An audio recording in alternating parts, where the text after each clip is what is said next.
Apa susuk? Tak pernah. Dia macam mana? Dia jarum ke apa?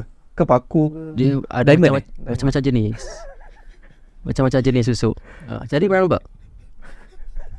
Internet. Kat internet lah. Macam jalan peniti yang lalu. Tu dia depan. Sini. Oh, ada simpan lah. Sebab tu nampak muda je.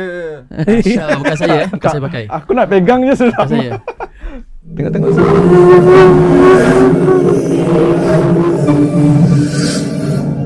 Yang saya bawa ni adalah susuk yang dikeluarkan. Niat saya ni simpan, bukan simpan lah. Saya adakan susuk ni pasal untuk menjadikan satu pelajaran kepada kalau saya conduct kelas ke apa, orang tak pernah nampak. Dia thought di sini magic needles ni benda yang bedik lah. Betul lah. This is the truth and this is a fact. Benda ni ada dalam in this world, benda dia exist. So this is the Susuk emas kan? Maksudkan tu lah. Susuk emas Wah, alam saya tak tahu lah. Tak, tapi ni susuk ni Saya tak pakar. So susuk ni dia berisi lah sekarang. Oh tak. So yes, susuk ni semua ada kodam-kodam dia lah kan.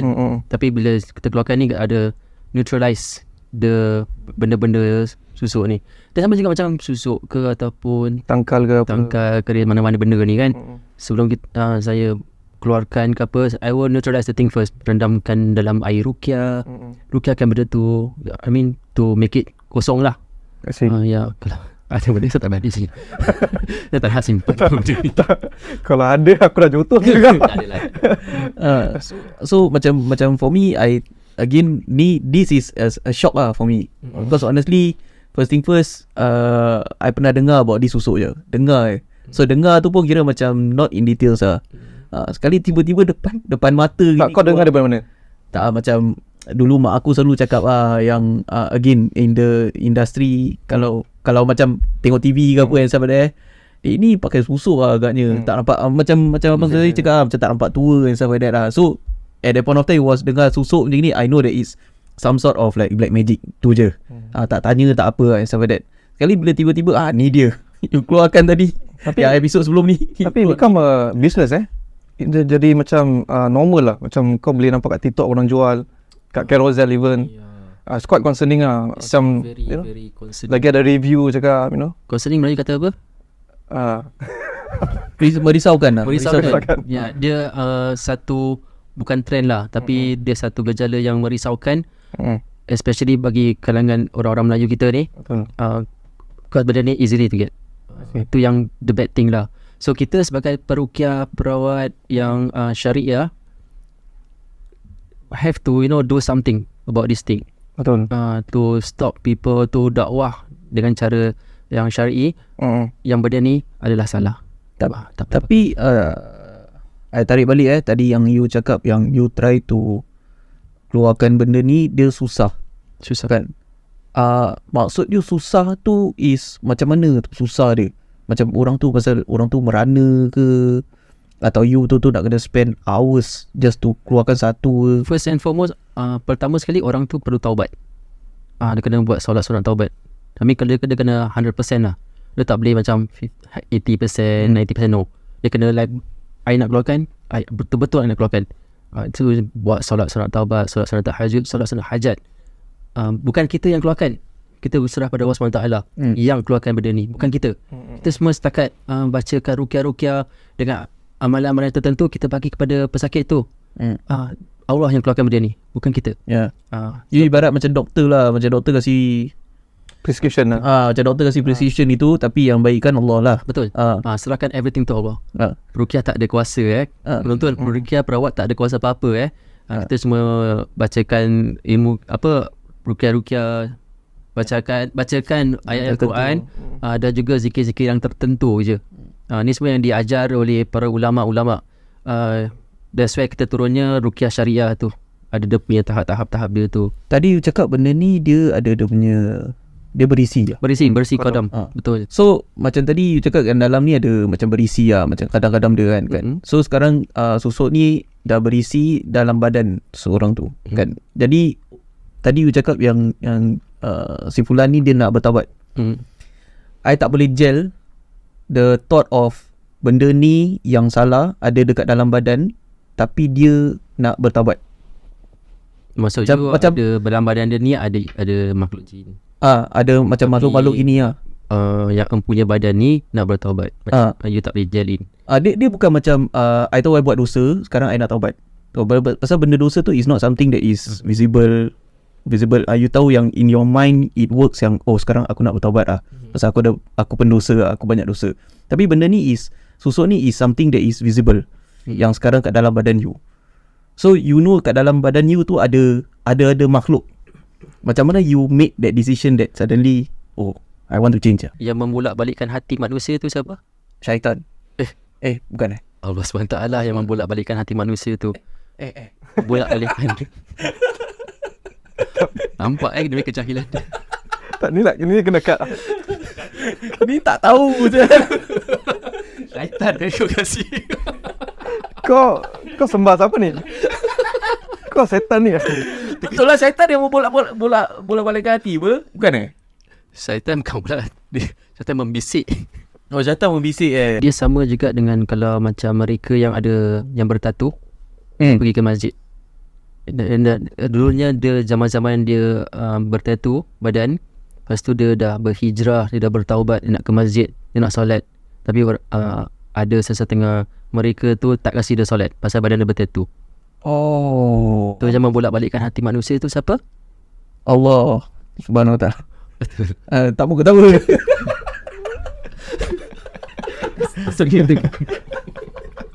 Yang membolak-balikkan hati manusia ni Allah. Dia yang jaga hati kita. Dia yang yang menggerakkan, yang beri hidayah kepada seseorang tu untuk berubah. So bila dia berubah tu, that's why I akan tekankan untuk mereka, pesakit saya, untuk buat ni 3 solat sunat ni. Solat sunat hajat, solat sunat taubat dengan solat sunat tahajud. Sebelum saya datang lah. Then from there kena istiqamah. Bukan kerana solat kerana saya suruh, tapi pasal dia nak istiqamah, dia nak kena buat. So bro, satu je dia keluar berapa? This one take actually 1 month. 1 month satu Satu je. Dia ada 18 susuk bro. Tak boleh brain lah. Tapi kalau walaupun tak, pernah dengar tak orang pakai susuk susah nak meninggal? That one Dah dengar kan? Dulu kita mendengar apa nak kena buka atap ke apa tu semua time sama-sama kampung. Tapi for my understanding, bila malaikat maut datang nak cabut nyawa you, dia tak kisah you ada susuk ke, you ada jin ke dalam badan you, dia tak kisah. Kalau Allah perintahkan untuk tarik nyawa you, dia just tarik itu saja. Ada. Dia tak kisah pun you ada apa tu, ada susuk ke, ada pendamping jin dalam badan berapa besar kan. Tak kisah. Kalau malaikat datang nak tarik nyawa dia, dia tarik je. Tapi kalau yang orang susah meninggal tu, kita kena berhusnuzon lah. Yang Allah berikan dia apa tu, timbalan yang apa dia buat sama dia hidup tu dalam dunia ni, dia mungkin dia diberi apa tu, test in this world right now, tapi dia nanti di akhirat dia diringankan dia punya azab ke apa. Allah alam bisawab, kita tak tahu. Tapi always husnuzon lah. So apa yang kita dengar ni semua, yang you cakap dia susah nak meninggal, ada susuk ni semua, kira tak betul lah. I wouldn't say tak betul, tapi I choose not to believe. Understand. I choose Maybe I should believe like you also lah. Memang betul lah. Actually kind of like makes more sense. Whatever you say, yang kalau malaikat betul-betul dah nak datang dan nak tarik you punya nyawa, I think he has, I would say, for the lack of better word, I say he has more powers lah to actually overcome all this, because he's being instructed by Allah Subhanahu Wa Ta'ala to actually pull the soul. For me, apa yang Ami nampak depan mata tu, dia sebagai satu contoh untuk kita tak jadi macam tu. Dah. Just take it as satu iktibar, satu pelajaran. Yeah. Okay, like I say, this is really mind-blowing experience for me ever since you keluarkan benda ni kan, and whatever you just said. Come on brother, kita ruqyah dan mantra bro, kita punya podcast bro. Ya, memang betul, tapi so in the future, kalau ada rezeki kan, sekonus ada kalau letak satu benda, tu macam tempat yang besar dalam ada kepala kan. Macam I believe ada macam listeners ke, atau those who's watching the video ke apa, yang boleh relate yang pasal benda ni is, especially the younger ones, yang dia pernah dengar tapi dia tak pernah nampak. So especially the current era is selagi you tak tunjuk benda ni semua bohong lah, ni semua nak content dia. Tapi bila you keluarkan benda-benda macam gini, it's actually proof it's actually evidence that benda ni wujud. exist lah. So bila like me lah now kan, dah 35 years old kan, baru nampak ni first time. So I feel like Yeah. mind blown lah. So kita dalam Ruqyah dan Mantra ni, kita punya one of our objective is to educate untuk para penonton YouTube dan juga para pendengar. Kita punya para pendengar dekat podcast tak boleh nampak. Tak boleh nampak benda Ya, ni. kalau nak tengok kalau nak nampak, tengok YouTube lah. Spotify ada. Spotify boleh nampak. Spotify. Okay. Podcast boleh. Kita bukan nak menggalakkan ataupun look, I keep this susu, nanti mesti ada orang kata kenapa dia simpan susu ni, masih ada, kenapa kau tak tanam ni. I mean, haters will be haters forever. Tapi cuba jadi para pendengar ataupun penonton yang bijak untuk tu tapis mana yang baik you simpan, mana yang tak baik you jangan ambil. Tapi kita punya niat kat sini ni bukan kita nak menunjukkan, tapi ini sebagai satu iktibar yang benda ni ada dekat dunia kita ni, wujud, dan kita harus menjauhkan diri kita daripada amalan-amalan sedemikian. InsyaAllah. Orang yang pakai susuk selalu orang siapa pakai susuk? Cik, kita test dia pula Siapa? Orang yang Suka pakai susuk orang yang macam mana?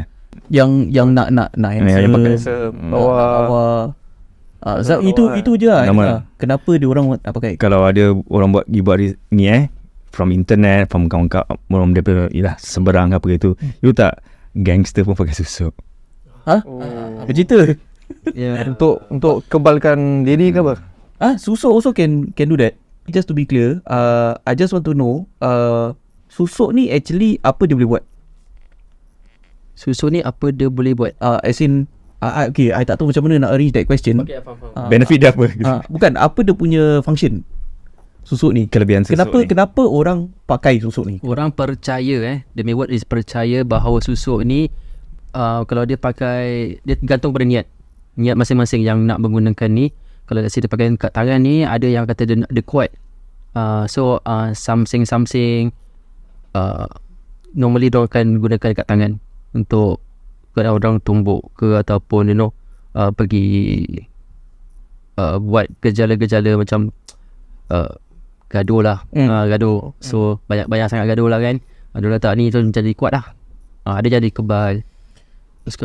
Because from what I heard, yang macam kebal ni semua amalan ni lain. Macam let's say Amalan khurafat banyak. macam silat kan.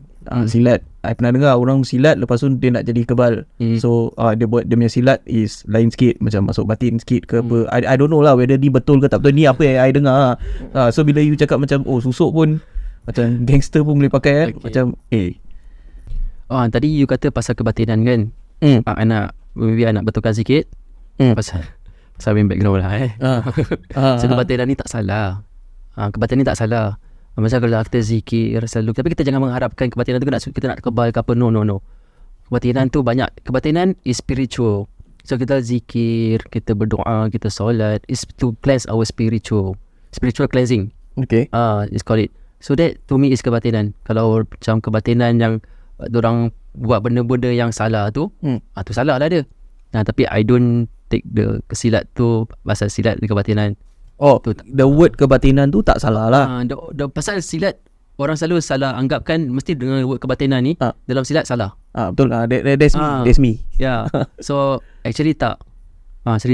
So dalam silat tu kebatinan tu ada aspek dia, tapi bukan dengan yang macam orang biasa fikir ni. Kau belajar silat mesti kau kebal ke, kau tak lu peluru ni semua kan. No, that's wrong. Itu pakai makhluk-makhluk jin dumping. Tapi kalau kebatinan dia tu, kalau kita mendalami lagi tu, kita berzikir, kita bertahajud, kita buat solat malam kita ni semua, that is kebatinan spiritual kita. Kita bersihkan hati kita, jaga hati kita. Maybe this is a topic of its own lah. Maybe kita one day kita talk about this. Kita boleh buka satu episod cakap pasal ni, kebatinan. Boleh insyaAllah. Tapi tak ada cakap? Tak ada. Kebatinan, lemah batin. Tengok lah macam ni. Kali boleh. Macam tak serius ni. So macam mana pun I hope yang this episode boleh be an educational one to we share information to all the listeners out there yang mana yang tak tahu sekarang dah tahu. Macam me, I also don't know. Sekarang I saw this. It's quite a good experience lah. Whatever pun, I feel kita should thank Abang Susari for coming. Thank you. Thank you so much. Terima kasih. Thank you so Jauh dah datang daripada Batam tu. thank you for sharing your experiences, and we also hope that the puaka, whatever, the beranak anak semua kat bawah tu, all the channels, we hope that your puaka itself and also your susu TVC Yeah, the channel. soon they will keluar, also will fly Ya, podcast nombor 1 dan number 1 podcast. the number one podcast. The number one podcast is the title. Channel dia Susu TVC channel. Okay. Dalam Susu TVC channel ada puaka, ada number 1 podcast. The number one podcast tu is actually the title. Yeah. All the while I thought just now it was Name- you already ranked it number one. Nama podcast dia tu the number 1. Kan? Walaupun 10 orang tengok ke subscribe ke tetap Podcast tu doa kan. Oh, guys. Amin InsyaAllah. InsyaAllah. Number 1. Ya, Tadi Kan? number 1 ni. InsyaAllah. Ni tak payah pakai susuk lagi dah.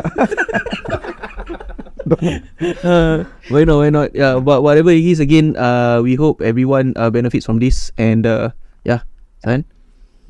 Okay, para pendengar Spotify dan para penonton YouTube channel kami harap rancangan hari ini dapat memberi manfaat kepada awak semua, dan juga terima kasih kepada Suzari Sumari.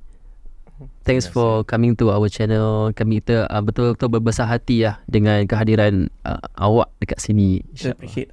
Thank you so much, brother. having me here. Any last word for para pendengar? Bye. Last word bye Okay, you all kat rumah, sesiapa lah apa yang kita perbualkan untuk hari ni, diharapkan jangan mencuba yang kat Carousel tu semua kan. Banyak ni yang muda-muda ni jangan mencuba, sebab akibatnya memang di luar dugaan anda, akan menyiksa diri anda tu semua. Jadi harap senantiasa sokong Ruqyah dan Mantra, dan kalau ada apa-apa masalah, senang aja kat bawah ni ada nombor telefon, kontak aja dia.